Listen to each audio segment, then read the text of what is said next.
ਸਵਾਗਤ। ਮੈਂ ਹਰਜਿੰਦਰ ਸਿੰਘ ਰੰਧਾਵਾ, ਤੁਸੀਂ ਦੇਖ ਰਹੇ ਹੋ ਪੰਜਾਬ ਟੈਲੀਵਿਜ਼ਨ ਔਰ ਮੇਰੇ ਨਾਲ ਨੇ senior journalist Manpreet Randhawa. Welcome Manpreet ji. ਬਹੁਤ ਬਹੁਤ ਸ਼ੁਕਰੀਆ ਤੁਹਾਡਾ ਰੰਧਾਵਾ ਜੀ। ਮਨਪ੍ਰੀਤ ਜੀ, ਬੇਸ਼ੱਕ ਬਿਕਰਮ ਸਿੰਘ ਮਜੀਠੀਆ ਦੀ ਜ਼ਮਾਨਤ ਅਰਜ਼ੀ ਖਾਰਜ ਹੋ ਗਈ ਆ ਔਰ ਸਾਰਿਆਂ ਤੱਕ ਇਹ ਖਬਰ ਹੈ, ਲੇਕਿਨ ਇਹਨੂੰ ਖਾਰਜ ਕਰਦਿਆਂ ਜੋ ਅੰਦਰ ਚੀਜ਼ਾਂ ਵਾਪਰੀਆਂ ਔਰ ਜਿਹੜੇ ਤੱਥ ਅੱਗੇ ਰੱਖੇ ਗਏ ਆ ਜਾਂ ਜਿਹੜੀ ਜੱਜਮੈਂਟ ਹੈ, ਇੱਕ ਤਰ੍ਹਾਂ ਨਾਲ ਜਿਹੜਾ ਫੈਸਲਾ ਆਉਂਦਾ ਹੈ, ਉਹਦੀਆਂ ਬਰੀਕੀਆਂ ਮੈਂ ਤੁਹਾਡੇ ਤੋਂ ਜਾਣਨੀਆਂ ਨੇ। ਉਹਦੇ ਵਿੱਚ ਕਾਫੀ ਝੋਲ ਨੇ। ਇੱਕ ਵੱਡੀ ਅਖਬਾਰ ਵੱਲੋਂ ਇਹ ਸਾਰੇ ਕੇਸ ਨੂੰ ਗੈਂਗਸਟਰ ਲਿੰਕ ਨਾਲ ਵੀ ਜੋੜਿਆ ਗਿਆ ਔਰ ਉਹਨਾਂ ਨੇ ਇਹਦੀ ਕਾਪੀ, ਜਿਹੜੀ ਕੋਈ ਜਾਂਚ ਰਿਪੋਰਟ ਅਤੀਤ ਵਿੱਚ ਹੋਈ ਸੀ, ਉਹਦੀ ਕਾਪੀ ਆਪਣੇ ਕੋਲ ਹੋਣ ਦਾ ਦਾਅਵਾ ਕੀਤਾ। ਉਹਦੇ ਆਧਾਰ ਤੇ ਮੈਂ ਤੁਹਾਡੇ ਤੋਂ ਵੀ ਜਾਣਕਾਰੀ ਲੈਣੀ ਆ ਕਿ ਕੋਈ ਹੋਰ ਐਂਗਲ ਵੀ ਇਸ ਕੇਸ ਦੇ ਵਿੱਚ ਸ਼ਾਮਲ ਹੋ ਗਿਆ। ਦੂਜੀ ਗੱਲ, ਕਿਸਾਨ ਜਥੇਬੰਦੀਆਂ ਨੇ ਅੱਜ ਇੱਕ ਮੀਟਿੰਗ ਸੱਦੀ ਆ, ਜਿਹਦੇ ਤੋਂ ਬਾਅਦ ਉਹਨਾਂ ਨੇ ਪ੍ਰੈਸ ਕਾਨਫਰੰਸ ਕਾਲ ਕੀਤੀ ਹੈ ਕਿ ਕਿਸਾਨ ਜਥੇਬੰਦੀਆਂ ਅੱਜ ਪੰਜਾਬ ਦੀ ਰਾਜਨੀਤੀ ਔਰ ਚੁਣਾਵੀ ਰਾਜਨੀਤੀ ਨੂੰ ਨਵੀਂ ਦਿਸ਼ਾ ਦੇ ਦੇਣਗੀਆਂ। ਕਿਹਦਾ ਸਮਰਥਨ ਕਰਨਗੀਆਂ ਜਾਂ ਕਿਹੜਾ ਪੈਂਤਰਾ ਅਖਤਿਆਰ ਕੀਤਾ ਜਾਣਾ ਹੈ, ਇਹਦੇ ਉੱਤੇ ਕੰਕਰੀਟ ਨਿੱਤਰ ਕੇ ਅੱਜ ਸਾਹਮਣੇ ਆ ਜਾਊਗਾ। ਲੇਕਿਨ ਤੀਜੀ ਅਹਿਮ ਗੱਲ ਕਿ ਇਲੈਕਸ਼ਨ ਤੋਂ ਐਨ ਪਹਿਲਾਂ ਜਿਹੜੀਆਂ ਘਟਨਾਵਾਂ ਵਾਪਰੀਆਂ, ਬੇਸ਼ੱਕ ਉਹ ਬੇਅਦਬੀ ਦੀਆਂ ਹੋਣ, ਲੁਧਿਆਣਾ ਕੋਰਟ ਕੰਪਲੈਕਸ ਦੀ ਗੱਲ ਹੋਵੇ, ਉਹਦੇ ਜਿਹੜੇ ਐਂਗਲ ਨਿੱਤਰ ਕੇ ਅੱਗੇ ਆਏ ਨੇ, ਉਹਦੇ ਵਿੱਚ ਜਿਹੜਾ ਸਸਪੈਕਟ ਜਿਹਨੂੰ ਕਹਿੰਦੇ ਆ ਤੁਸੀਂ, ਮਸ਼ਕੂਕ ਜਿਹੜਾ ਹੈਗਾ, ਉਹਦੀ ਜਿਹੜੀ ਜਾਂਚ ਹੈ ਹੋ ਰਹੀ ਅੱਗੇ, ਔਰ ਉਹਦੇ ਚ ਦਿਲਚਸਪ ਤੱਥ ਨੇ ਕਿ ਉਹ ਸਾਬਕਾ ਹਵਲਦਾਰ ਹੈ ਪੁਲਿਸ ਦਾ। ਇਹ ਪਹਿਲੂ ਇੱਕ ਨਵੇਕਲਾ ਤੇ ਵੱਖਰਾ ਹੈ ਕਿ ਨਸ਼ੇ ਤੋਂ ਇੱਥੋਂ ਤੱਕ ਗੱਲ ਪਹੁੰਚਦੀ ਆ। ਇਹਦੇ ਉੱਤੇ ਵੀ ਕਾਫੀ ਬਰੀਕੀ ਨਾਲ ਜਾਂਚ ਹੋਈ ਆ, ਉਹ ਵੀ ਮੈਂ ਤੁਹਾਡੇ ਤੋਂ ਜਾਣਕਾਰੀ ਲੈਣੀ ਆ। ਸੋ ਸਭ ਤੋਂ ਪਹਿਲਾਂ ਮੈਨੂੰ ਜਿਹੜੀ ਬਿਕਰਮ ਸਿੰਘ ਮਜੀਠੀਆ ਨਾਲ ਸੰਬੰਧਿਤ ਕੋਰਟ ਦੀ ਕਾਰਵਾਈ ਆ ਔਰ ਤੱਥ ਤੋਂ ਤੱਥ ਤੱਕ ਦਾ ਸਫ਼ਰ ਜਿਹੜਾ ਤੈਅ ਹੋਇਆ, ਉਹਦੇ ਉੱਤੇ ਝਾਤ ਪਵਾ ਦਿਓ। ਤੇ ਦੂਜਾ, ਅਖਬਾਰ ਸਮੂਹ ਜਿਹੜਾ ਇਹਦੇ ਕੁਝ ਲਿੰਕ ਹੋਰ ਜੋੜ ਰਿਹਾ, ਹਾਲਾਂਕਿ ਇਹਦੇ ਚ ਸਾਡਾ ਆਪਣਾ ਕੁਝ ਨਹੀਂ ਹੈ ਔਰ ਉਸ ਰਿਪੋਰਟ ਦੀ ਕਾਪੀ ਸਾਡੇ ਕੋਲ ਨਹੀਂ, ਲੇਕਿਨ ਅਖਬਾਰ ਦੇ ਦਾਅਵੇ ਮੁਤਾਬਕ ਮੈਨੂੰ ਉਹ ਤੱਥ ਜ਼ਰੂਰ ਦੱਸਿਓ, ਦੋਸਤਾਂ ਨਾਲ ਸਾਂਝ ਪਵਾਇਓ। ਦੇਖੋ ਰੰਧਾਵਾ ਜੀ, ਸਾਰਿਆਂ ਨੂੰ ਆਪਾਂ ਨੂੰ ਇਹ ਖਬਰ ਪਹੁੰਚ ਚੁੱਕੀ ਹੈ ਔਰ ਕੱਲ ਸ਼ਾਮ ਤੋਂ ਪਤਾ ਲੱਗ ਗਿਆ ਸੀ ਕਿ ਬਿਕਰਮ ਸਿੰਘ ਮਜੀਠੀਆ ਜਿਹੜੇ ਸ਼੍ਰੋਮਣੀ ਅਕਾਲੀ ਦਲ ਦੇ ਇੱਕ ਸੀਨੀਅਰ ਆਗੂ ਨੇ, ਉਹਨਾਂ ਦੀ ਜਿਹੜੀ ਐਂਟੀਸਪੇਟਰੀ ਬੇਲ ਆ ਉਹ ਰਿਜੈਕਟ ਕਰ ਦਿੱਤੀ ਗਈ ਆ, ਉਹ ਖਾਰਿਜ ਕਰ ਦਿੱਤੀ ਗਈ ਆ ਮੋਹਾਲੀ ਕੋਰਟ ਵੱਲੋਂ। ਐਡੀਸ਼ਨਲ ਸੈਸ਼ਨ ਜੱਜ ਜਿਹੜੇ ਸੰਦੀਪ ਕੁਮਾਰ ਸਿੰਗਲਾ ਨੇ, ਨਾਲ ਹੀ ਉਹ ਇੱਕ ਸਪੈਸ਼ਲ ਜੱਜ ਆ, ਉਹਨਾਂ ਨੇ ਇੱਕ ਆਪਣਾ ਲੰਬਾ ਚੌੜਾ 14 ਪੇਜ ਦਾ ਆਰਡਰ, ਉਹ ਮੈਂ ਸਾਰਾ ਪੜ੍ਹਿਆ ਤੇ ਕਿੰਨਾ ਆਧਾਰ ਤੇ, ਕਿੰਨਾ ਉਹਨਾਂ ਗਰਾਊਂਡਸ ਤੇ ਉਹਨਾਂ ਨੇ ਇਹ ਐਪਲੀਕੇਸ਼ਨ ਰੱਦ ਕੀਤੀ ਆ, ਇਹ ਜਾਣਨਾ ਬਹੁਤ ਜ਼ਰੂਰੀ ਆ। ਪਹਿਲਾਂ ਤਾਂ ਮੈਂ ਦੱਸਦਾ ਕਿ ਬਿਕਰਮ ਸਿੰਘ ਮਜੀਠੀਆ ਦੇ ਕੱਲ ਸਾਰੇ ਉਹ ਵਕੀਲ RS ਚੀਮਾ ਸਾਹਿਬ ਤੋਂ ਲੈ ਕੇ DS ਸੋਪਤੀ ਹੋਣ ਜਾਂ ਇਹ ਸਾਰੇ ਜਿਹੜੇ ਸੀਗੇ HS ਧਨੋਆ, ਅਰਸ਼ਦੀਪ ਸਿੰਘ ਚੀਮਾ, ਇਹ ਸਾਰੇ ਵਕੀਲ ਉਹਨਾਂ ਦੇ ਨਾਲ ਸੀ। ਤੇ ਇਸੇ ਤਰ੍ਹਾਂ ਜਿਹੜੇ ਪੰਜਾਬ ਸਰਕਾਰ ਨੂੰ ਇੱਕ ਸਪੈਸ਼ਲ ਪਬਲਿਕ ਪ੍ਰੋਸੀਕਿਊਟਰ ਉਹ ਜਿਹੜੇ ਸੀ ਉਹ ਰਿਪਰੈਜ਼ੈਂਟ ਕਰ ਰਹੇ ਸੀ। ਦਰਅਸਲ ਜਿਹੜਾ ਗਰਾਊਂਡ ਬਣਿਆ, ਉਹਨਾਂ ਨੇ ਸਾਰੇ ਦੋਨਾਂ ਧਿਰਾਂ ਦੀ ਗੱਲ ਸੁਣੀ। ਜਿਹੜੀਆਂ ਦੋ ਚਾਰ ਮੋਟੀਆਂ ਗੱਲਾਂ ਆਈਆਂ ਨਿਕਲ ਕੇ, ਇੱਕ ਤਾਂ ਤੁਸੀਂ ਦੇਖੋ ਕਿ ਸ਼੍ਰੋਮਣੀ ਅਕਾਲੀ ਦਲ ਲਗਾਤਾਰ ਕਹਿ ਰਹੀ ਹੈ ਕਿ ਰੰਧਾਵਾ ਜੀ ਕਿ ਇਹ ਇੱਕ ਬਦਲਾਖੋਰੀ ਦੀ ਨੀਤੀ ਆ, ਬਦਲੇ ਦੀ ਭਾਵਨਾ ਨਾਲ ਕੀਤੀ ਗਈ ਹੈ ਤੇ FIR ਗੈਰ ਕਾਨੂੰਨੀ ਆ। ਅਦਾਲਤ ਨੇ ਇਹ ਬਿਲਕੁਲ ਸਪਸ਼ਟ ਕਰ ਦਿੱਤਾ ਕਿ ਇਹਦੇ ਵਿੱਚ ਗੈਰ ਕਾਨੂੰਨੀ ਕੁਝ ਵੀ ਨਹੀਂ ਆ। ਉਹ ਕਹਿੰਦੇ ਡਿਲੇ ਆ, ਬਲਕਿ ਇਹਦੇ ਵਿੱਚ ਜਿਹੜੀ FIR ਡਿਲੇ ਹੋਣ ਦਾ ਮਤਲਬ ਇਹ ਨਹੀਂ ਹੈ ਕਿ ਇਹ ਗੈਰ ਕਾਨੂੰਨੀ ਆ। ਦੂਸਰੀ ਗੱਲ ਜਿਹੜੀ ਇਹਦਾ ਮਤਲਬ ਹੈ ਕਿ ਜੋ ਮਾਣਯੋਗ ਉੱਚ ਅਦਾਲਤ ਵਿੱਚ ਕਿਹਾ ਸੀ ਕਿ ਸਰਕਾਰ ਸੁੱਤੀ ਰਹੀ, ਇਹਦਾ ਮਤਲਬ ਉਹੀ ਐਂਗਲ ਇੱਥੇ ਵੀ ਖੜਾ ਹੋ ਗਿਆ ਜੀ। ਹਾਂ, ਬਿਲਕੁਲ ਤੁਹਾਡੀ ਗੱਲ ਦਰੁਸਤ ਆ। ਉਹੀ ਗੱਲ ਆ, ਉਹ ਕਹਿੰਦੇ ਦੇਰੀ ਤਾਂ ਹੋ ਸਕਦੀ ਆ ਪਰ ਇਹਦੇ ਚ ਗੈਰ ਕਾਨੂੰਨੀ ਕੁਛ ਨਹੀਂ। ਇੱਕ ਜਿਹੜੀ ਪਲੀ ਲਿੱਤੀ ਸੀ ਜਾਂ ਇਹਨਾਂ ਦੀ ਦਲੀਲ ਸੀ ਬਿਕਰਮ ਸਿੰਘ ਮਜੀਠੀਆ ਹੋਣਾ ਦੇ ਵਕੀਲਾਂ ਦੀ, ਉਹ ਇਹ ਸੀ ਕਿ ਦੇਖੋ ਜੀ, ਇਹ ਤਾਂ ਇੱਕ ਪੋਲੀਟੀਕਲ ਵੈਂਡੇਟਾ, ਇਹ ਪੋਲੀਟੀਕਲ ਵੈਂਡੇਟਾ ਤੇ ਜਿਹੜੀ ਸਰਕਾਰ ਆ ਜਾਂ ਪੁਲਿਸ ਅਫਸਰ ਆ, ਇਹ ਜਾਣਬੁੱਝ ਕੇ ਬਿਕਰਮ ਸਿੰਘ ਮਜੀਠੀਆ ਦੇ ਖਿਲਾਫ ਕਾਰਵਾਈ ਕਰ ਰਹੇ ਆ ਕਿਉਂਕਿ ਇਹ ਬਹੁਤ ਪਾਵਰਫੁਲ ਆ। ਤੇ ਫਿਰ ਉਹਨਾਂ ਨੇ ਕਿਹਾ, ਕਹਿੰਦੇ ਸਾਨੂੰ ਇਹ ਦੱਸੋ, ਅਦਾਲਤ ਕਹਿੰਦੀ ਆ ਔਰ ਦੂਸਰੀ ਦਲੀਲ ਪਬਲਿਕ ਜਿਹੜੇ ਪ੍ਰੋਸੀਕਿਊਟਰ ਆ ਪੰਜਾਬ ਦੇ ਉਹਨਾਂ ਵੱਲੋਂ ਜਾਂਦੀ ਆ, ਉਹ ਕਹਿੰਦੇ ਸਨ 2010 ਤੋਂ ਲੈ ਕੇ ਸਨ 2017 ਤੱਕ ਜਾਂ ਇਸ ਤੋਂ ਵੀ ਪਹਿਲਾਂ ਜਦੋਂ ਤੋਂ ਸਰਕਾਰ ਆਉਂਦੀ ਹੈ, ਲਗਭਗ 10 ਸਾਲ ਤੱਕ ਕਹਿੰਦੇ ਪਾਵਰਫੁਲ ਤਾਂ ਬਿਕਰਮ ਸਿੰਘ ਮਜੀਠੀਆ। ਇਹ ਕਿਸ ਤਰ੍ਹਾਂ ਹੋ ਸਕਦਾ? ਕਹਿੰਦੇ ਬਲਕਿ ਜਿਹੜੀ ਜਾਂਚ ਪਹਿਲਾਂ ਹੋ ਜਾਣੀ ਚਾਹੀਦੀ ਸੀ, ਉਹ ਜਾਂਚ ਡਿਲੇ ਹੋਈ ਆ। ਉਹ ਜਾਂਚ ਹੋਣ ਨਹੀਂ ਦਿੱਤੀ ਗਈ। ਇੱਥੋਂ ਤੱਕ ਦੀਆਂ ਟਿੱਪਣੀਆਂ ਆਈਆਂ। ਉਸ ਤੋਂ ਬਾਅਦ ਇਹੀ ਜਿਹੜੇ ਜੱਜ ਸਾਹਿਬ ਆ ਉਹ ਇਹ ਕਹਿੰਦੇ ਆ, ਉਹਨਾਂ ਸਾਰੇ ਜਿਨ੍ਹਾਂ ਦੇ ਆਪਾਂ ਪਹਿਲਾਂ ਵੀ ਨਾਂ ਲੈ ਚੁੱਕੇ ਆ ਕਿ ਉਹਨਾਂ ਨੇ ਜ਼ਿਕਰ ਕੀਤਾ, ਉਹ ਈਡੀ ਦੀ ਜਾਂਚ ਦਾ ਹਵਾਲਾ ਵੀ ਦਿੰਦੇ ਆ। ਉਹ ਉਸ ਤੋਂ ਬਾਅਦ ਹਰਪ੍ਰੀਤ ਸਿੰਘ ਸਿੱਧੂ ਦੀ ਐਸਟੀਐਫ ਦੀ ਜਾਂਚ ਦਾ ਹਵਾਲਾ ਵੀ ਦਿੰਦੇ ਆ, ਤੇ ਉਹਨਾਂ ਨੇ ਕਿਹਾ ਕਿ ਇਹ ਉਹਨਾਂ ਨੇ ਬਿਲਕੁਲ ਸਾਫ਼ ਤੌਰ ਤੇ ਲਿਖਿਆ ਕਿ ਪ੍ਰਾਇਮਾ ਫਸਾਈ ਇਹਦੇ ਵਿੱਚ ਜਾਂਚ ਹੋਣੀ ਚਾਹੀਦੀ ਹੈ। ਮੁੱਢਲੀ ਜਿਹੜੀ ਇੱਕ ਨਜ਼ਰ ਦੇ ਵਿੱਚ, ਪਹਿਲੀ ਨਜ਼ਰ ਦੇ ਵਿੱਚ ਇਹਦੀ ਜਾਂਚ ਅੱਗੇ ਵਧਣੀ ਚਾਹੀਦੀ ਹੈ। ਸੋ ਇਹਦੇ ਵਿੱਚ ਕਿਸੇ ਤਰ੍ਹਾਂ ਦਾ ਕੁਝ ਗੈਰ ਕਾਨੂੰਨੀ ਨਹੀਂ। ਉਹ ਇਹ ਵੀ ਲਿਖਦੇ ਆ ਅਖੀਰ ਤੇ ਕਿ ਜਿਸ ਤਰ੍ਹਾਂ ਦੇ ਐਲੀਗੇਸ਼ਨਸ ਲੱਗੇ ਆ, ਉਹ ਕਹਿੰਦੇ ਆ ਕਿ ਹਜੇ ਤੱਕ ਕੁਝ ਸਾਬਤ ਨਹੀਂ ਹੋਇਆ, ਪਰ ਜਿਸ ਤਰ੍ਹਾਂ ਦੇ ਐਲੀਗੇਸ਼ਨ ਜਾਂ ਦੋਸ਼ ਲੱਗੇ ਆ ਉਹਨਾਂ ਦੀ ਜਾਂਚ ਹੋਣੀ ਬਹੁਤ ਜ਼ਰੂਰੀ ਆ। ਔਰ ਇੱਥੋਂ ਤੱਕ ਉਹ ਕਹਿੰਦੇ ਬੜੇ ਰੀਜ਼ਨੇਬਲ ਗਰਾਊਂਡਸ ਨੇ ਕਿ ਕਸਟੋਡੀਅਲ ਜਿਹੜੀ ਇੰਟਰੋਗੇਸ਼ਨ ਆ, ਪੁੱਛਗਿੱਛ ਆ, ਉਹ ਵੀ ਹੋਣੀ ਚਾਹੀਦੀ ਆ। ਉਹ ਕਹਿੰਦੇ ਜੇ ਐਂਟੀਸਪੇਟਰੀ ਬੇਲ ਮਿਲ ਜਾਂਦੀ ਆ ਜਾਂ ਇਹਨਾਂ ਨੂੰ ਜ਼ਮਾਨਤ ਮਿਲ ਜਾਂਦੀ ਆ, ਉਹਦੇ ਨਾਲ ਪੁੱਛਗਿੱਛ ਦੇ ਵਿੱਚ ਕਿਸੇ ਤਰ੍ਹਾਂ ਦੀ ਵੀਕਨੈਸ ਆ ਸਕਦੀ ਹੈ, ਕਮਜ਼ੋਰੀ ਆ ਸਕਦੀ ਆ। ਜੋ ਵੀ ਵਿਅਕਤੀ ਉੱਤੇ ਦੋਸ਼ ਲੱਗੇ ਨੇ ਉਹ ਹੋ ਸਕਦਾ ਖੁੱਲ ਕੇ ਜਵਾਬ ਨਾ ਦੇਵੇ। ਤੁਸੀਂ ਇੱਥੇ ਇੱਕ ਚੀਜ਼ ਹੋਰ ਸਮਝੋ, ਇਸੇ ਆਰਡਰ ਦੇ ਵਿੱਚ ਇਹ ਵੀ ਜ਼ਿਕਰ ਕੀਤਾ ਗਿਆ ਕਿ ਜਿਹੜੇ ਵਿਅਕਤੀ ਬਾਹਰੋਂ ਆਉਂਦੇ ਰਹੇ ਆ, ਕੈਨੇਡਾ ਤੋਂ ਆਉਂਦੇ ਰਹੇ ਆ, ਉਹ ਜਿਸ ਤਰ੍ਹਾਂ ਕਿ ਕਥਿਤ ਤੌਰ ਤੇ ਬਿਕਰਮ ਸਿੰਘ ਮਜੀਠੀਆ ਦੇ ਕਹਿੰਦੇ ਆ ਕਿ ਘਰ ਦਾ ਇਸਤੇਮਾਲ, ਉਹਨਾਂ ਦੀ ਗੱਡੀਆਂ ਦਾ ਇਸਤੇਮਾਲ, ਉਹਨਾਂ ਦੀ ਸਿਕਿਉਰਿਟੀ ਦਾ ਇਸਤੇਮਾਲ ਕਰਦੇ ਰਹੇ ਆ। ਇਹ ਤਾਂ ਗੱਲ ਲਿਖੀ ਆ। ਉਹ ਕਹਿੰਦੇ ਇਹ ਜਿਹੜੇ ਲੋਕ ਆਏ ਸੀ ਬਾਹਰੋਂ, ਇਹ ਬਿਕਰਮ ਸਿੰਘ ਮਜੀਠੀਆ ਦਾ ਜਦੋਂ ਵਿਆਹ ਹੋਇਆ ਸੀ ਉਸ ਵਿੱਚ ਵੀ ਸ਼ਾਮਲ ਹੋਏ ਸੀ। ਇਸ ਦੀ ਤਸਦੀਕ ਬਿੱਟੂ ਔਲਖ ਦੇ ਫਾਦਰ ਜਿਹੜੇ ਆ ਉਹ ਕਰਦੇ ਆ। ਇਸੇ ਵਿੱਚ ਬਿੱਟੂ ਔਲਖ ਦੀ ਪਤਨੀ ਆ, ਉਹਨਾਂ ਦਾ ਵੀ ਬਿਆਨ ਲਿਆ ਜਾਂਦਾ। ਸੋ ਇਹ ਸਾਰੀਆਂ ਚੀਜ਼ਾਂ ਮਿਲਾ ਕੇ ਐਂਡ ਤੇ ਜਿਹੜੇ ਇਹ ਸੰਦੀਪ ਕੁਮਾਰ ਸਿੰਗਲਾ ਜੀ ਨੇ, ਐਡੀਸ਼ਨਲ ਸੈਸ਼ਨ ਜੱਜ ਆ ਜਿਹੜੇ, ਉਹ ਆਪਣਾ ਫੈਸਲਾ ਕਹਿੰਦੇ ਮੇਰੇ ਮੁਤਾਬਿਕ ਦੋਨਾਂ ਧਿਰਾਂ ਦੀਆਂ ਜਿਹੜੀ ਰਾਏ ਮੈਂ ਸੁਣੀ ਆ, ਦੋਨਾਂ ਧਿਰਾਂ ਦੀਆਂ ਦਲੀਲਾਂ ਸੁਣੀਆਂ, ਤੇ ਮੈਨੂੰ ਲੱਗਦਾ ਕਿ ਇਸ ਵਿੱਚ ਜਾਂਚ ਹੋਣੀ ਚਾਹੀਦੀ ਆ ਤੇ ਐਂਟੀਸਪੇਟਰੀ ਬੇਲ ਨਹੀਂ ਮਿਲਣੀ ਚਾਹੀਦੀ। ਜਾਂਚ ਤਦੀ ਹੋਊਗੀ ਜੇ ਇਹ ਨਾ ਮਿਲੂਗੀ, ਨਹੀਂ ਤਾਂ ਜਾਂਚ ਫ੍ਰੀ ਐਂਡ ਫੇਅਰ ਨਹੀਂ ਹੋਣੀ। ਇਸ ਗੱਲ ਨੂੰ ਵੀ ਉਹਨਾਂ ਨੇ ਕਿਹਾ, ਔਰ ਇਸ ਗੱਲ ਨੂੰ ਫਿਰ ਦੁਬਾਰਾ ਕਿਹਾ ਕਿ ਜਿਹੜੇ ਬਿਕਰਮ ਸਿੰਘ ਮਜੀਠੀਆ ਇਹ ਖੁਦ ਬੜੇ ਪਾਵਰਫੁਲ ਵਿਅਕਤੀ ਰਹੇ ਆ ਲਗਭਗ 10 ਸਾਲ, ਤੇ ਵਿੱਚ ਉਹਨਾਂ ਦੇ ਪਰਿਵਾਰ ਦਾ ਵੀ ਜ਼ਿਕਰ ਆਇਆ, ਡਿਪਟੀ ਸੀਐਮ ਸੁਖਬੀਰ ਸਿੰਘ ਬਾਦਲ ਹੋਣਾ ਦਾ ਵੀ ਇਹ ਗੱਲ ਹੋਈ ਹੈ, ਕਿਉਂਕਿ ਦਲੀਲਾਂ ਇਹ ਦਿੱਤੀਆਂ ਗਈਆਂ ਕਿ ਇਹ ਜਿਹੜਾ ਫੈਮਿਲੀ ਸੀ, ਪਰਿਵਾਰ ਸੀ, ਇਹ ਖੁਦ ਪੋਲੀਟੀਕਲੀ ਬਹੁਤ ਪਾਵਰਫੁਲ ਸੀ।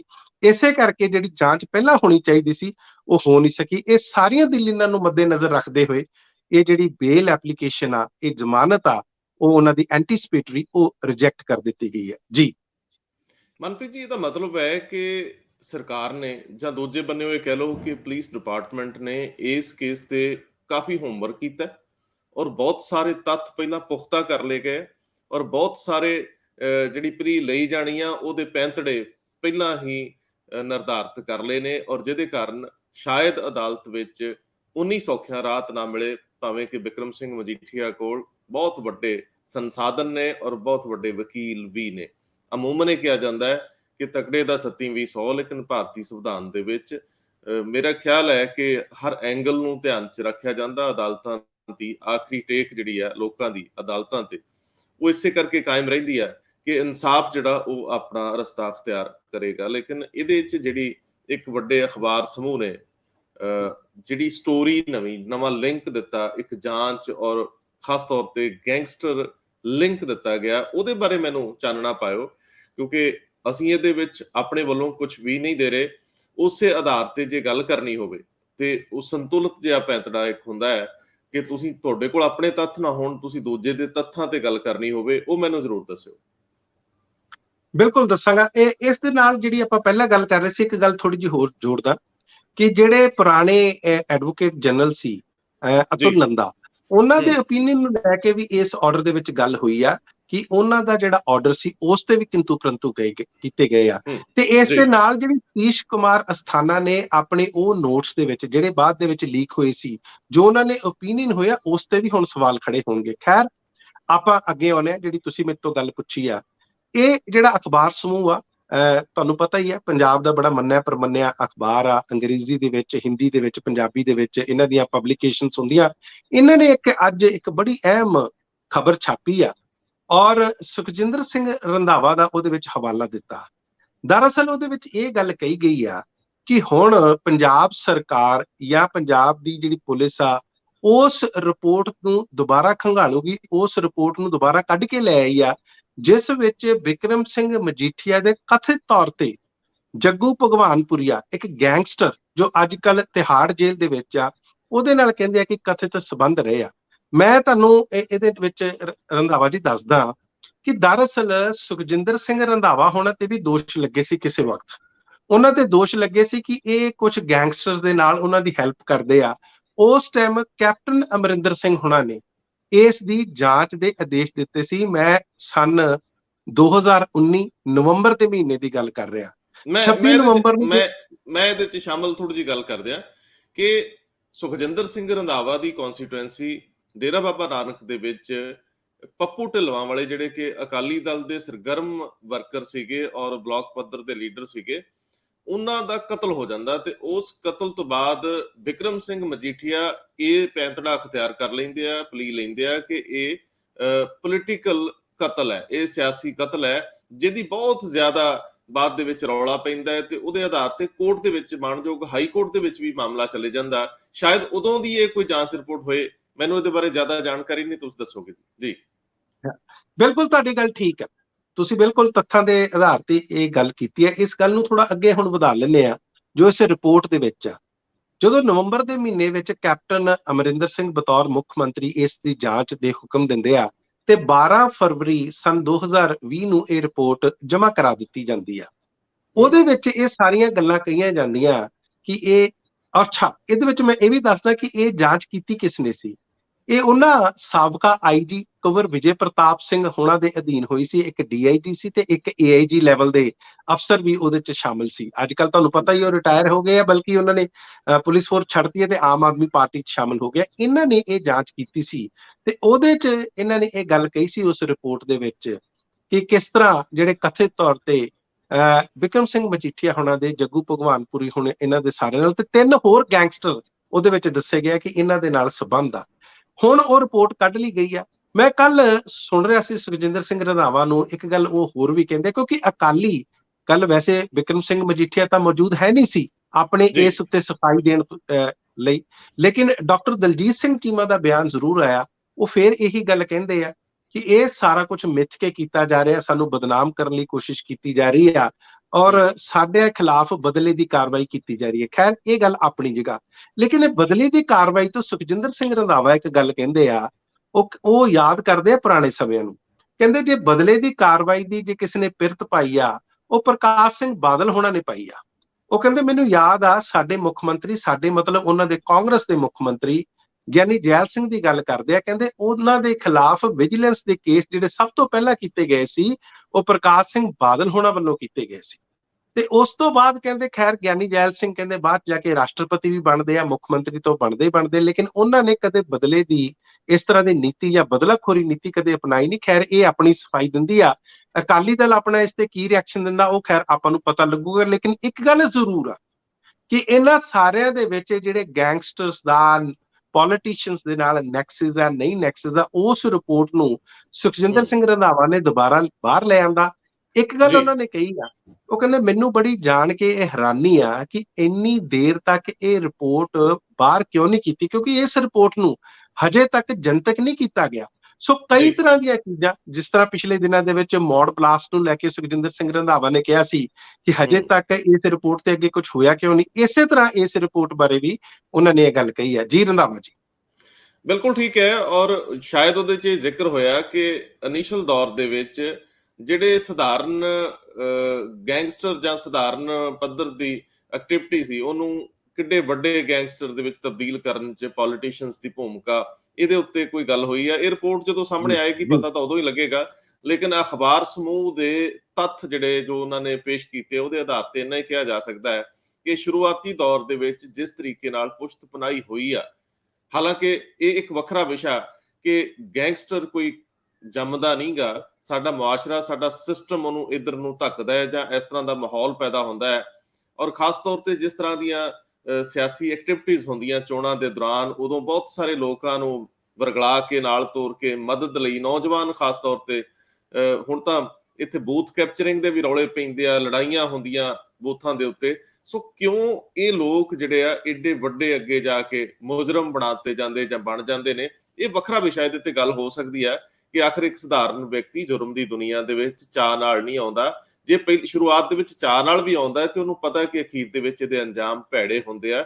ਇਹਦੇ ਉੱਤੇ ਸਰਕਾਰਾਂ ਨੂੰ ਥੋੜਾ ਜਿਹਾ ਧਿਆਨ ਦੇ ਕੇ ਇਹਨਾਂ ਲੋਕਾਂ ਨੂੰ ਮੁੱਖ ਧਾਰਾ 'ਚ ਲਿਆਉਣਾ ਚਾਹੀਦਾ। ਇਹ ਵੱਖਰਾ ਪਹਿਲੂ ਆ ਤਾਂ ਕਿ ਸਮਾਜ ਸ਼ਾਂਤੀ ਨਾਲ ਜੀ ਸਕੇ ਔਰ ਇਹਨਾਂ ਦੇ ਵੀ ਜਿਹੜੇ ਆਪਣੇ ਹੱਕ ਹਕੂਕ ਆ ਉਹਨਾਂ ਦਾ ਵੀ ਧਿਆਨ ਰੱਖਿਆ ਜਾਵੇ ਤੇ ਆਮ ਲੋਕਾਂ ਦੀ ਸੁਰੱਖਿਆ ਵੀ ਯਕੀਨੀ ਬਣਾਈ ਜਾਵੇ, ਜਿਹੜੀ ਅੱਜ ਕੱਲ ਡਾਵਾਂਡੋਲ ਆ। ਖੈਰ, ਬਿਕਰਮ ਸਿੰਘ ਮਜੀਠੀਆ ਦੀਆਂ ਮੁਸ਼ਕਲਾਂ ਤਾਂ ਕਾਫੀ ਵੱਧ ਗਈਆਂ, ਇਹਦੇ ਨਾਲ ਅਕਾਲੀ ਦਲ ਦੀਆਂ ਵੀ ਵੱਧ ਗਈਆਂ। ਚੋਣ ਅੱਗੇ ਸਿਰ ਤੇ ਖੜੀ ਆ, ਕਿਸ ਤਰੀਕੇ ਨਾਲ ਉਹ ਆਪਣੇ ਆਪ ਨੂੰ ਡਿਫੈਂਡ ਕਰਨਗੇ, ਇਹਨਾਂ ਚੀਜ਼ਾਂ ਦੇ ਜਵਾਬ ਕੀ ਹੋਣਗੇ? ਜੇ ਬਿਕਰਮ ਸਿੰਘ ਮਜੀਠੀਆ ਇਨਵੈਸਟੀਗੇਸ਼ਨ ਜੁਆਇਨ ਨਹੀਂ ਕਰਦੇ ਤਾਂ ਜਵਾਬ ਕੀ ਨੇ? ਕੀ ਉਹ ਆਪਣੀ ਸਫਾਈ ਕਿਸ ਮੰਚ ਤੋਂ ਦੇਣਗੇ ਵੀ ਵੱਡੀ ਗੱਲ ਆ। ਕੀ ਉਹ ਕਿਸੇ ਸੋਸ਼ਲ ਮੀਡੀਆ ਪਲੇਟਫਾਰਮ ਤੋਂ ਜਾਂ ਕੋਈ ਆਪਣੀ ਵੀਡੀਓ ਦੇ ਰੂਪ ਦੇ ਵਿੱਚ ਆਪਣੀ ਗੱਲ ਰੱਖਣਗੇ? ਇਹ ਵੀ ਪਹਿਲੂ ਆ। ਲੇਕਿਨ ਜੇ ਉਹ ਕੁਝ ਰੱਖਦੇ ਆ ਤੇ ਕੱਲ ਨੂੰ ਅਦਾਲਤਾਂ ਦੇ ਵਿੱਚ ਜਾਂ ਇਨਵੈਸਟੀਗੇਸ਼ਨ ਦੇ ਵਿੱਚ ਉਹ ਕਿੱਥੇ ਗੱਲ ਖੜਦੀ ਆ? ਇਹ ਬੜੇ ਸੈਂਸਿਟਿਵ ਇਸ਼ੂ ਨੇ। ਜਦੋਂ ਆਮ ਬੰਦਾ ਕਿਧਰੇ ਅਦਾਲਤਾਂ ਦੇ ਚੱਕਰ 'ਚ ਜਾਂ ਇਹੋ ਜਿਹੇ ਕੇਸਿਸ ਦੇ ਵਿੱਚ ਫਸਦਾ ਤੇ ਉਹਨੂੰ ਪਤਾ ਕਿਹੜੇ ਭਾਅ ਪੈਂਦੀ ਆ। ਸੋ ਮਜੀਠੀਆ ਲਈ ਜਿਹੜਾ ਬੜਾ ਆਸਾਨ ਟਾਸਕ ਲੱਗਦਾ ਸੀ ਕਿ ਝੱਟ ਜ਼ਮਾਨਤ ਹੋ ਜਾਣੀ ਹੈ, ਕੈਪਟਨ ਅਮਰਿੰਦਰ ਸਿੰਘ ਵੀ ਕਹਿੰਦੇ ਸੀ ਇਹ ਧੱਕਾ ਦੇ ਕੇਸ ਆ ਜੀ। ਔਰ ਇਹ ਸਾਰੀਆਂ ਚੀਜ਼ਾਂ ਹੁਣ ਮੈਨੂੰ ਲੱਗਦਾ ਔਖੇ ਦੌਰ 'ਚ ਦਾਖਲ ਹੋ ਗਈਆਂ। ਇੱਕ ਟਿੱਪਣੀ ਇੱਥੇ ਦੇ ਦਿਓ, ਲੇਕਿਨ ਉਸ ਤੋਂ ਬਾਅਦ ਫਿਰ ਅਸੀਂ ਚੱਲਦੇ ਹਾਂ ਲੁਧਿਆਣੇ ਕੋਰਟ 'ਚ ਜੋ ਹੋਇਆ ਤੇ ਉਹਦਾ ਮਸ਼ਕੂਕ ਕਥਿਤ ਜਿਹੜਾ ਕਹਿ ਰਹੇ ਆ ਕਿ ਜਿਹਨੇ ਇਹ ਸਾਰਾ ਵਾਪਰਿਆ, ਜਿਹਦੇ ਕਾਰਨ ਉਹਦੇ ਤੇ ਅੱਗੇ ਚੱਲਦੇ ਆ ਕਿ ਉਹ ਥਿਊਰੀ ਕੀ ਹੈ। ਪਹਿਲਾਂ ਮੈਨੂੰ ਉਹ ਦੱਸ ਦਿਓ ਕਿ ਸੱਚਮੁੱਚ ਇਹ ਪੈੜ ਹੁਣ ਡੂੰਘੀ ਹੋ ਗਈ ਔਰ ਬਿਕਰਮ ਮਜੀਠੀਆ ਤੇ ਅਕਾਲੀ ਦਲ ਦੀਆਂ ਮੁਸ਼ਕਲਾਂ 'ਚ ਵਾਧਾ ਹੋ ਗਿਆ। ਦੇਖੋ ਰੰਧਾਵਾ ਜੀ, ਤੁਸੀਂ ਦੇਖੋ ਕੱਲ ਸਾਰੇ ਪੰਜਾਬ ਦੇ ਵਿੱਚ ਧਰਨੇ ਪ੍ਰਦਰਸ਼ਨ ਕੀਤੇ ਗਏ ਤੇ ਸ਼੍ਰੋਮਣੀ ਅਕਾਲੀ ਦਲ ਇਹ ਧਰਨੇ ਪ੍ਰਦਰਸ਼ਨ ਕਰ ਰਿਹਾ ਸੀ ਤੇ ਮੰਗ ਕਰ ਰਿਹਾ ਸੀ। ਕਈ ਥਾਂ ਉਹਨਾਂ ਨੇ ਪੁਤਲੇ ਵੀ ਸਾੜੇ ਕਿ ਬਿਕਰਮ ਸਿੰਘ ਮਜੀਠੀਆ ਦੇ ਖਿਲਾਫ ਜਿਹੜੀ FIR ਦਰਜ ਕੀਤੀ ਗਈ ਆ ਉਹ ਗਲਤ ਆ, ਗੈਰ ਕਾਨੂੰਨੀ ਆ, ਉਸ ਨੂੰ ਰੱਦ ਕੀਤਾ ਜਾਵੇ। ਠੀਕ ਹੈ, ਉਹਨਾਂ ਦਾ ਪੂਰਾ ਹੱਕ ਬਣਦਾ। ਲੇਕਿਨ ਕਿਤੇ ਨਾ ਕਿਤੇ ਇੱਕ ਸੁਨੇਹਾ ਬੜਾ ਵੱਖਰਾ ਜਾ ਰਿਹਾ। ਉਹ ਇਹ ਜਾ ਰਿਹਾ ਕਿ ਇੱਕ ਪਾਸੇ ਤਾਂ ਆਪਣੀ ਪੋਲੀਟੀਕਲ ਲੜਾਈ ਲੜਨੀ ਸੀ, ਦੂਸਰੇ ਪਾਸੇ ਕਿਤੇ ਸ਼੍ਰੋਮਣੀ ਅਕਾਲੀ ਦਲ ਉਹ ਇੱਕ ਹੱਦ ਪਾਰ ਕਰ ਰਿਹਾ ਜਿੱਥੇ ਉਹ ਇੱਕ ਵਿਅਕਤੀ ਦੀ, ਹਾਲਾਂਕਿ ਦੇਖੋ ਕੋਈ ਦੋਸ਼ ਅਜੇ ਤੱਕ ਸਾਬਤ ਨਹੀਂ ਹੋਇਆ, ਹਜੇ ਤੱਕ ਕੁਝ ਵੀ, ਲੇਕਿਨ ਇੱਕ ਪਰਸੈਪਸ਼ਨ ਇਹ ਬਣ ਰਹੀ ਹੈ ਕਿ ਸ਼ਾਇਦ ਉਹ ਬਿਕਰਮ ਸਿੰਘ ਮਜੀਠੀਆ ਨੂੰ ਬਚਾਉਣ ਦੀ ਕੋਸ਼ਿਸ਼ ਕਰ ਰਹੇ ਆ। ਜਿਹੜਾ ਪਾਰਟੀ ਦਾ ਧਿਆਨ ਆ ਜਿਹੜਾ ਕੇਂਦਰਿਤ ਹੋ ਗਿਆ ਉਹ ਇੱਕ ਹੋਰ ਪਾਸੇ ਨੂੰ ਹੋ ਗਿਆ। ਇਸ ਨੂੰ ਲੈ ਕੇ ਲੋਕਾਂ ਦੇ ਵਿੱਚ ਜਿਹੜੀ ਪਰਸੈਪਸ਼ਨ ਆ ਉਹ ਇਹ ਜਾ ਰਹੀ ਆ।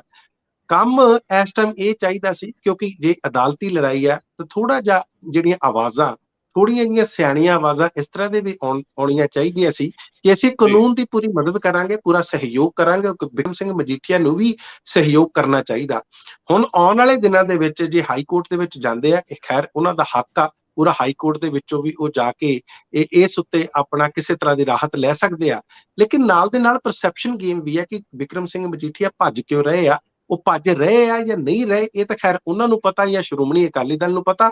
ਲੇਕਿਨ ਇੱਕ ਪਰਸੈਪਸ਼ਨ ਦੀ ਗੇਮ ਦੇ ਵਿੱਚ ਕਿਤੇ ਨਾ ਕਿਤੇ ਸ਼੍ਰੋਮਣੀ ਅਕਾਲੀ ਦਲ ਉੱਤੇ ਇਹ ਇਲਜ਼ਾਮ ਜ਼ਰੂਰ ਲੱਗ ਰਹੇ ਨੇ ਜਾਂ ਲੋਕ ਸਵਾਲ ਜ਼ਰੂਰ ਚੱਕ ਰਹੇ ਨੇ ਕਿ ਉਹ ਕਿਉਂ ਉਹਨਾਂ ਨੂੰ ਬਚਾਉਣ ਦੇ ਉੱਤੇ ਕਿੰਨੇ ਅਮਾਦਾ, ਹਾਲਾਂਕਿ ਉਹਨਾਂ ਦੇ ਸੀਨੀਅਰ ਆਗੂ ਆ, ਉਹ ਆਪਣੀ ਰਾਜਨੀਤੀ ਕਿਉਂ ਨਹੀਂ ਕਰਦੇ? ਅੱਜ ਉਹ ਕਾਨੂੰਨ ਨੂੰ ਆਪਣਾ ਕੰਮ ਕਰਨ ਕਿਉਂ ਨਹੀਂ ਦੇ ਰਹੇ? ਜੀ ਮਨਪ੍ਰੀਤ ਜੀ, ਲੁਧਿਆਣੇ 'ਚ ਜੋ ਵਾਪਰਿਆ ਔਰ ਜਿਹੜੀ ਪੁਲਿਸ ਦੀ ਥਿਊਰੀ ਆ ਉਹਦੇ ਤੋਂ ਚਾਨਣਾ ਪਾਇਓ ਜ਼ਰਾ। ਕਹਿੰਦੇ ਉਹ ਨਸ਼ੇ ਦਾ ਆਦੀ ਜਾਂ ਨਸ਼ੇ ਦੀ ਸਮਗਲਿੰਗ 'ਚ ਸ਼ਾਮਲ ਸੀ, ਬਰਖਾਸਤ ਹੌਲਦਾਰ ਆ ਪੰਜਾਬ ਪੁਲਿਸ ਦਾ, ਔਰ ਉਹ ਮੌਕੇ ਤੇ ਮਾਰਿਆ ਗਿਆ। ਉਹਦੀ ਪਛਾਣ ਹੋ ਚੁੱਕੀ ਆ, 2-4 ਲੋਕਾਂ ਦੀ ਹੋਰ ਪੈੜ ਨੱਪੀ ਗਈ ਆ। ਮੈਨੂੰ ਇੱਥੇ ਦੱਸਿਓ ਜ਼ਰਾ, ਪੁਲਿਸ ਦੀ ਥਿਊਰੀ ਕਿਸ ਦਿਸ਼ਾ 'ਚ ਜਾਂਦੀ ਹੈ?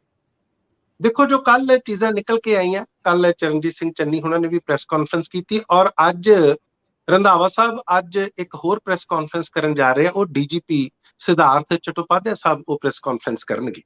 ਉਹਦੇ ਵਿੱਚ ਕਈ ਤਰ੍ਹਾਂ ਦੇ ਖੁਲਾਸੇ ਹੋਣ ਦੀ ਉਮੀਦ ਆ। ਲੇਕਿਨ ਇੱਕ ਗੱਲ ਜਿਹੜਾ ਖੁਲਾਸਾ ਹੁਣ ਤੱਕ ਹੋਇਆ ਉਹ ਇਹ ਹੋਇਆ ਕਿ ਜਿਹੜਾ ਬੰਬ ਬਲਾਸਟ ਹੋਇਆ ਲੁਧਿਆਣੇ ਦੇ ਵਿੱਚ ਕੋਰਟ ਕੰਪਲੈਕਸ ਦੇ ਵਿੱਚ, ਉਹਦੇ ਵਿੱਚ ਜੋ ਵਿਅਕਤੀ ਦੀ ਸ਼ਨਾਖਤ ਹਜੇ ਤੱਕ ਸਾਹਮਣੇ ਆਈ ਆ, ਇੱਕ ਤਾਂ ਆਈ ਹੈ ਜਿਹੜੀ ਪਹਿਲੀ ਪੋਸਟਮਾਰਟਮ ਰਿਪੋਰਟ ਕੰਡਕਟ ਕੀਤੀ ਗਈ ਆ, ਉਹਦੇ ਵਿੱਚ ਲੱਗਿਆ ਕਿ ਜਿਹੜਾ ਵਿਅਕਤੀ ਸੀ ਉਹ ਕੋਈ ਚੰਗੇ ਕੱਦ ਕਾਠੀ ਦਾ ਵਿਅਕਤੀ ਸੀ, ਪਹਿਲਵਾਨ ਟਾਈਪ ਵਿਅਕਤੀ ਸੀ। ਦੂਸਰਾ ਇਹ ਪਤਾ ਲੱਗਾ ਕਿ ਕੋਈ ਗਗਨਦੀਪ ਸਿੰਘ ਨਾਮ ਦਾ ਇੱਕ ਸਾਬਕਾ ਹੌਲਦਾਰ ਪੰਜਾਬ ਪੁਲਿਸ ਦਾ, ਜਿਹੜੇ ਨਸ਼ਿਆਂ ਦੇ ਵਿੱਚ ਸ਼ਾਮਲ ਹੋ ਗਿਆ ਸੀ, ਉਹਨੂੰ ਬਾਅਦ ਦੇ ਵਿੱਚ ਪੰਜਾਬ ਪੁਲਿਸ ਵੱਲੋਂ ਬਰਖਾਸਤ ਕਰ ਦਿੱਤਾ ਗਿਆ ਸੀ। 11 ਅਗਸਤ ਸਨ 2019 ਨੂੰ ਉਸ ਤੋਂ 785 ਜਿਹੜੀ ਕਿਲੋਗ੍ਰਾਮ ਦੇ ਕਰੀਬ ਹੈਰੋਇਨ ਉਹ ਤੋਂ ਫੜੀ ਗਈ ਸੀ। ਇਹ ਵੀ ਜਿਹੜਾ ਖੁਲਾਸਾ ਉਸ ਦੇ ਵਿੱਚ ਹੋਇਆ। ਇੱਕ ਹੋਰ ਚੀਜ਼ ਮੈਂ ਦੱਸਦਾ, ਆਈ ਥਿੰਕ 785 ਗ੍ਰਾਮ 785 ਗ੍ਰਾਮ, ਠੀਕ ਹੈ, ਬਿਲਕੁਲ। ਹਾਂ, ਬਹੁਤ ਬਹੁਤ ਧੰਨਵਾਦ ਤੁਹਾਡਾ ਦਰੁਸਤ ਕਰਨ ਲਈ। ਹਾਂ, ਜੀ 785 ਗ੍ਰਾਮ। ਦੂਸਰੀ ਗੱਲ ਜਿਹੜੀ ਚੀਜ਼ ਇੱਕ ਹੋਰ ਆਈ ਹੈ ਕਿ ਜਦੋਂ ਇਹ ਸਾਰੀ ਤਹਿਕੀਕਾਤ ਚੱਲ ਰਹੀ ਹੈ ਤੇ ਉੱਥੋਂ ਇੱਕ ਮੋਬਾਈਲ ਫੋਨ ਤੇ ਇੱਕ ਸਿਮ ਕਾਰਡ ਉਹ ਵੀ ਮਿਲਿਆ, ਜੋ ਕਿਸੇ ਦਵਿੰਦਰ ਸਿੰਘ ਨਾਮ ਦੇ ਵਿਅਕਤੀ ਦਾ ਦੱਸਿਆ ਜਾ ਰਿਹਾ। ਉਸ ਬਾਰੇ ਵੀ ਪਤਾ ਕਰਿਆ ਜਾ ਰਿਹਾ ਕਿ ਉਹ ਕੌਣ ਵਿਅਕਤੀ ਹੈ। ਸੋ ਇਹ ਸਾਰੀਆਂ ਗੱਲਾਂ ਇਸ ਟਾਈਮ ਚੱਲ ਰਹੀਆਂ ਨੇ। ਤੇ ਜਿਹੜੀ ਤੁਸੀਂ ਇੱਕ ਹੋਰ ਗੱਲ ਕਹੀ ਆ ਕਿ ਇਸ ਵਿਅਕਤੀ ਦੇ ਉੱਪਰ ਬਾਡੀ ਦੇ ਉੱਤੇ ਟੈਟੂਸ ਬਣੇ ਹੋਏ ਸੀ, ਤੇ ਹਾਂਜੀ ਇੱਕ ਟੈਟੂ, ਹਾਂਜੀ, ਇੱਕ ਟੈਟੂ ਇੱਕ ਖੰਡੇ ਦੇ ਨਿਸ਼ਾਨ ਦਾ ਵੀ ਬਣਿਆ ਹੋਇਆ ਸੀਗਾ। ਸੋ ਇਸ ਤੋਂ ਵੀ ਕਈ ਤਰ੍ਹਾਂ ਦੇ ਅੰਦਾਜ਼ੇ ਲਾਉਣ ਦੀ ਕੋਸ਼ਿਸ਼ ਕੀਤੀ ਜਾ ਰਹੀ ਹੈ। ਸੋ ਮੈਨੂੰ ਲੱਗਦਾ ਕਿ ਅੱਜ ਜਦੋਂ ਸਿਧਾਰਥ ਚਟੋਪਾਧਿਆਏ ਸਾਹਿਬ ਆਪਣੀ ਪ੍ਰੈਸ ਕਾਨਫਰੰਸ ਕਰਨਗੇ, ਡੀਜੀਪੀ, ਉਹਦੇ ਵਿੱਚ ਕਈ ਤਰ੍ਹਾਂ ਦੇ ਖੁਲਾਸੇ ਹੋਣ ਦੀ ਸੰਭਾਵਨਾ। ਤੇ ਮੈਂ ਨਾਲ ਦੀ ਨਾਲ ਇਹ ਵੀ ਦੱਸਣਾ ਕਿ ਕਪੂਰਥਲੇ ਵਾਲਾ ਜਿਹੜਾ ਕੇਸ ਸੀਗਾ, ਉਹਦੇ ਵਿੱਚ ਵੀ ਤੁਸੀਂ ਦੇਖੋ ਹੁਣ ਪੰਜਾਬ ਪੁਲਿਸ ਨੇ ਇੱਕ ਪਾਸੇ ਹੋ ਕੇ ਇੱਕ ਸਖਤ ਫੈਸਲਾ ਲਿਆ। ਉਹਨਾਂ ਜੀ ਨੇ ਜੀ ਕਿਹਾ ਕਿ ਬਿਲਕੁਲ ਇਹ ਬੇਅਦਬੀ ਦਾ ਮਾਮਲਾ ਨਹੀਂ ਆ।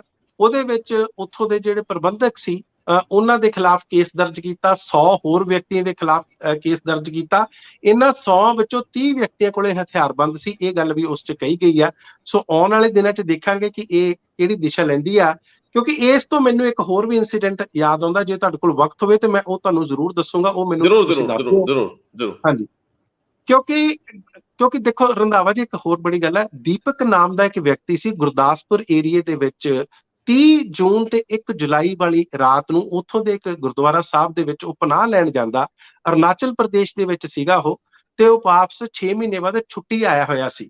ਤੇ ਗੁਰਦਾਸਪੁਰ ਤੇ ਪਠਾਨਕੋਟ ਰੋਡ ਤੇ ਉਹਨੂੰ ਸ਼ਾਮ ਨੂੰ 30 ਜੂਨ ਦੀ ਗੱਲ ਆ, ਬੱਸ ਲਾ ਜਾਂਦੀ ਆ, ਗਲਤੀ ਨਾਲ ਉਤਰ ਜਾਂਦਾ। ਤੇ ਉੱਥੇ ਗੁਰਦੁਆਰੇ ਵਿੱਚ ਜਦੋਂ ਪਨਾਹ ਲੈਣ ਜਾਂਦਾ ਤੇ ਉੱਥੇ ਉਹਦੀ ਲਿੰਚਿੰਗ ਹੋ ਜਾਂਦੀ ਹੈ, ਮੌਤ ਹੋ ਜਾਂਦੀ ਹੈ। ਇਹ ਸਾਰੀਆਂ ਘਟਨਾ, ਉਹਦੇ ਵਿੱਚ ਵੀ ਜਿਹੜੇ 2 ਵਿਅਕਤੀ ਆ ਉਸੇ ਗੁਰਦੁਆਰਾ ਸਾਹਿਬ ਦੇ, ਉਹ ਇਸ ਟਾਈਮ ਭੱਜੇ ਹੋਏ ਆ। ਉਹਨਾਂ ਤੇ ਵੀ ਇਸ ਤਰ੍ਹਾਂ ਦੇ ਕੇਸ ਆ। ਕਹਿਣ ਦਾ ਮਤਲਬ ਆ ਕਿ ਇਸ ਤਰ੍ਹਾਂ ਦੀ ਘਟਨਾਵਾਂ ਨੂੰ ਲੈ ਕੇ ਕਿਤੇ ਨਾ ਕਿਤੇ ਪੰਜਾਬ ਪੁਲਿਸ ਜਾਂ ਪੰਜਾਬ ਸਰਕਾਰ ਉਹ ਸੰਜੀਦਾ ਹੋਈ ਹੈ ਕਿ ਇਸ ਨੂੰ ਕਿਤੇ ਮਾਹੌਲ ਨਾ ਵਿਗੜ ਜਾਵੇ। ਇਸ ਕਰਕੇ ਮੈਂ ਇਸ ਘਟਨਾ ਦਾ ਤੁਹਾਡੇ ਸਾਹਮਣੇ ਜ਼ਿਕਰ ਕੀਤਾ। ਜੀ ਰੰਧਾਵਾ ਜੀ। ਆਪਾਂ ਜੇ ਕਾਹਲੀ ਦੇ ਵਿੱਚ ਇੱਕ ਜਿਹੜੀ ਖਬਰ ਅੱਜ ਬਣਨ ਵਾਲੀ ਹੈ, ਕੱਲ ਅਸੀਂ ਉਹਦਾ ਜ਼ਿਕਰ ਕੀਤਾ ਸੀਗਾ, ਔਰ ਕੱਲ ਸਾਡੇ ਪ੍ਰੋਗਰਾਮ ਦਾ ਆਧਾਰ ਵੀ ਇਹੀ ਸੀਗਾ ਕਿ ਕਿਸਾਨ ਜਥੇਬੰਦੀਆਂ ਹੁਣ ਸਿੱਧੀਆਂ ਹੋ ਗਈਆਂ, ਚੋਣਾਂ ਵੀ ਰਾਜਨੀਤੀ ਚੋਂ ਨਾ ਉਤਰਨ ਦਾ ਫੈਸਲਾ ਕਰ ਲਿਆ, ਔਰ ਉਹਨਾਂ ਦੀ ਪਹਿਲੀ ਪ੍ਰਾਥਮਿਕਤਾ ਆਮ ਆਦਮੀ ਪਾਰਟੀ ਨਾਲ ਜਾਣ ਦੀ ਹੈ। ਤੇ ਉਹਦੇ ਉੱਤੇ ਅੱਜ ਇੱਕ ਮੀਟਿੰਗ ਵੀ ਹੈ ਇਹਨਾਂ ਦੀ, ਔਰ ਹਾਈ ਪਾਵਰ ਮੀਟਿੰਗ ਹੈ। ਤੇ ਫਿਰ ਉਸ ਤੋਂ ਬਾਅਦ ਇੱਕ ਪ੍ਰੈਸ ਕਾਨਫਰੰਸ ਜਿਹਦਾ ਤੁਸੀਂ ਜ਼ਿਕਰ ਕਰ ਰਹੇ ਸੀ ਰੱਖੀ ਗਈ ਹੈ ਕੋਈ 3 ਵਜੇ ਦੇ ਆਸ-ਪਾਸ। ਤੁਹਾਨੂੰ ਲੱਗਦਾ ਜੀ, ਕਿ ਪੰਜਾਬ ਦੀ ਰਾਜਨੀਤੀ 'ਚ ਕਿਸਾਨ ਹੁਣ ਉੱਤਰ ਆਉਣਗੇ ਔਰ ਸਾਰੇ ਸਮੀਕਰਨ ਬਣੇ ਬਣਾਏ ਜਿਹੜੇ ਆ ਉਹ ਵਿਗਾੜ ਦੇਣਗੇ? ਮੇਰੀ ਇਹਦੇ 2 ਪਹਿਲੂ ਆ।